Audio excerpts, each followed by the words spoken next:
Hi friends, అందరూ బాగున్నారా? ఈరోజు ఐపస్వామి పూజకు అని చెప్పి మా మావయ్య స్వామి, మా బామ్మర్ది స్వామి మాలేసుకున్నారు. వాళ్ళ పీఠం దగ్గరికి వచ్చాము ఫ్రెండ్స్. ఈరోజు పూజ చేసాము.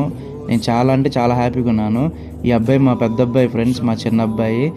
మా స్వాములు ఇద్దరు కలిసి వాళ్ళకి కండవాలు వేసి ఫోటోలు తీస్తున్నారు మా బామ్మర్ది స్వామి. ఈరోజు చాలా అంటే చాలా హ్యాపీగా ఉన్నా ఫ్రెండ్స్. దేవుడి ఆశీస్సులు మనందరికీ ఉండాలని కోరుకున్నా ఫ్రెండ్స్. ఇంకా సాయంత్రం నేను మా అన్నయ్య కలిసి డిలైట్ డాబా దగ్గరికి వచ్చాం ఫ్రెండ్స్. ఇదేంటో ఫ్రెండ్స్, ఈ డాబా దగ్గరికి ఎన్నిసార్లు వచ్చినా రావాలనిపిస్తానండి. ఫుడ్ అంత బాగుంటుంది. నా ఫేవరెట్ ప్లేస్ ఇది కూడా. నేను ఇంకా కాజు మష్రూమ్ ఒక కర్రీ ఒకటి ఆర్డర్ పెట్టాను. తర్వాత పుల్కాలు ఒకటి చెప్పాను. టేస్ట్ అయితే చాలా అంటే చాలా బాగుంటుంది. నాకేంటో ఫ్రెండ్స్, ఇక్కడ కాజు మష్రూమ్ అంటే చాలా ఇష్టం. మీరు ఎంతమంది తిన్నారో ఇక్కడ ఈ హోటల్ దగ్గర, ఈ డాబా దగ్గర కామెంట్ చేయండి ఫ్రెండ్స్. తర్వాత ఒక 2 లస్సీ చెప్పాము, నేను మా అన్నయ్య తాగాము. చాలా అంటే చాలా బాగుంది. బిల్ ఎంత అయిందో చూపిస్తా చూడండి ఫ్రెండ్స్. 396 రూపాయలు అయింది ఫ్రెండ్స్. నా వీడియోస్ని లైక్ చేయండి, కామెంట్ చేయండి, సబ్స్క్రైబ్ చేయండి ఫ్రెండ్స్.